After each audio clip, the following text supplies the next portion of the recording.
नमस्कार दोस्तों, आज हम बात करेंगे technical analysis versus fundamental analysis की।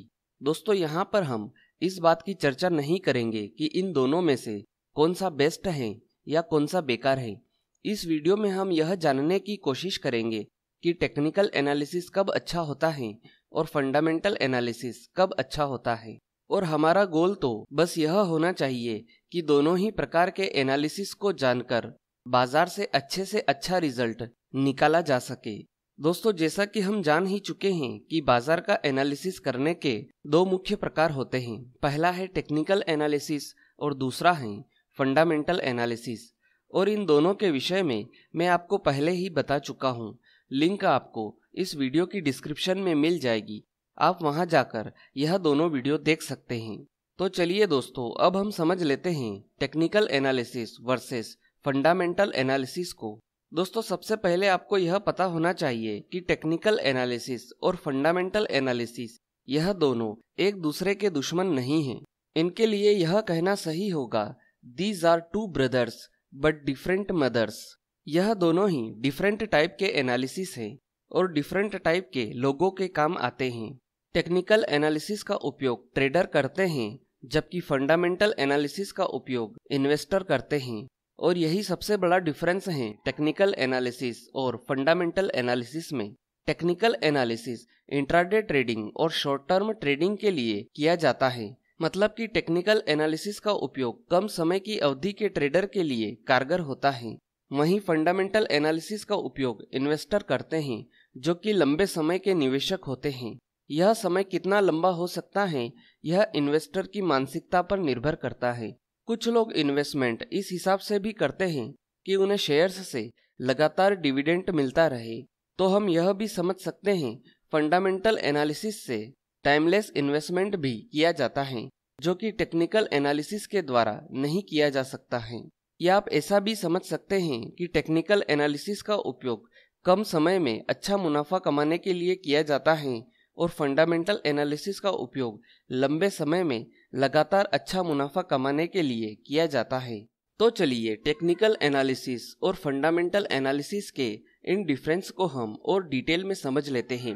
दोस्तों टेक्निकल एनालिसिस का मुख्य उद्देश्य यह है कि आपको कम समय में अच्छा मुनाफा दिलाना, और इसके लिए टेक्निकल एनालिसिस में शेयर के प्राइस और वॉल्यूम के आधार पर अलग अलग तरह से एनालिसिस किया जाता है, जिसमें मुख्य रूप से शामिल हैं candlestick pattern analysis, chart pattern analysis, technical indicator analysis, बाजार का ट्रेंड आइडेंटिफाई करना, सपोर्ट और रेसिस्टेंस का पता करना, बाजार में ब्रेकआउट और ब्रेकडाउन का पता करना, अलग अलग टेक्निकल टूल का उपयोग करके बाजार में नए लेवल्स का पता करना।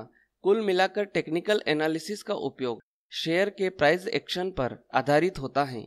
टेक्निकल एनालिसिस का मुख्य आधार हिस्ट्री विल रिपीट पर आधारित होता है। मतलब कि पहले ऐसा पैटर्न चार्ट में बना था, तब ऐसा हुआ था, तो अब चार्ट में ऐसा पैटर्न फिर से बना है, तो अब भी ऐसा हो सकता है। टेक्निकल एनालिसिस में चार्ट को एनालाइज करने पर फोकस दिया जाता है, जिससे कि आपको ट्रेडिंग और शॉर्ट टर्म मुनाफा कमाने में सफलता हासिल हो। टेक्निकल एनालिसिस आपको लंबे समय का मार्केट व्यू नहीं दे सकता है। जब हम फंडामेंटल एनालिसिस की बात करते हैं तो इसका मुख्य उद्देश्य यह होता है कि आपको लंबे समय में अच्छा मुनाफा दिलाना। फंडामेंटल एनालिसिस के लिए चार्ट का उपयोग नहीं किया जाता है, इसके बदले यहाँ पर कंपनियों का फाइनेंशियल एनालिसिस किया जाता है, जिसमें आने वाले सालों में कंपनी कितनी ग्रोथ कर सकती है इसका अनुमान लगाया जाता है। इसमें मुख्य रूप से शामिल है global economy analysis, local economy, sector, industry और आखिर में कंपनी के बिजनेस का एनालिसिस किया जाता है, जिसमें दो तरह के अलग अलग एनालिसिस किए जाते हैं, क्वांटिटेटिव एनालिसिस और क्वालिटेटिव एनालिसिस। और इन दोनों में अलग अलग एनालिसिस होते हैं, जैसे कि balance sheet, profit and loss account, cash flow statement, annual report, financial ratio, PE ratio, EPS, book value, management analysis, profit and sales, opponent company. ऐसे ही कई प्रकार के एनालिसिस किए जाते हैं। दोस्तों फंडामेंटल एनालिसिस से आप जल्दी पैसा नहीं कमा सकते हैं और ना ही इससे ट्रेडिंग कर सकते हैं। इसका उपयोग केवल और केवल लंबे समय में इन्वेस्टमेंट के लिए किया जाता है। दोस्तों शेयर को आप एक कार समझ लीजिए और टेक्निकल एनालिसिस को कार का ड्राइवर और फंडामेंटल एनालिसिस को कार का पेट्रोल। जैसे कि गाड़ी का ड्राइवर अच्छा ना हो तो गाड़ी ठीक तरह से नहीं चल सकती, वैसे ही शेयर का टेक्निकल एनालिसिस अच्छा नहीं हो तो शेयर की चाल अच्छी नहीं होगी। उसी प्रकार अगर गाड़ी का पेट्रोल अच्छा नहीं हो तो भी गाड़ी सही तरह से काम नहीं करेगी। वैसे ही अगर शेयर का फंडामेंटल एनालिसिस अच्छा नहीं हो तो भी शेयर अच्छी तरह से नहीं चल पाएगा। तो इसमें कहने का सीधा सा मतलब यह है कि गाड़ी का ड्राइवर और पेट्रोल दोनों ही अच्छे क्वालिटी के होने चाहिए। अगर दोनों में से एक भी खराब हुआ तो गाड़ी रास्ते में ही बंद हो जाएगी। उसी प्रकार शेयर का फंडामेंटल एनालिसिस और टेक्निकल एनालिसिस दोनों ही अच्छे होने चाहिए, तभी कोई शेयर अच्छे से अच्छा परिणाम दे सकता है। अब आप में से कई लोग यह सोच रहे होंगे कि हमें कौन सा एनालिसिस करना चाहिए, फंडामेंटल एनालिसिस या टेक्निकल एनालिसिस।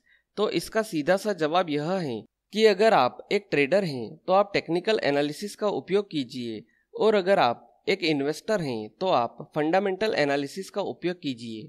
तो दोस्तों, यह थी technical analysis versus fundamental analysis के विषय में संपूर्ण जानकारी। उम्मीद है आपको यह जानकारी पसंद आई होगी। अगर वीडियो से जुड़ा हुआ कोई भी सवाल आपके दिमाग में है तो आप कमेंट बॉक्स में जाकर पूछ सकते हैं। आज के लिए इतना ही, फिर मिलेंगे। गुड बाय, धन्यवाद।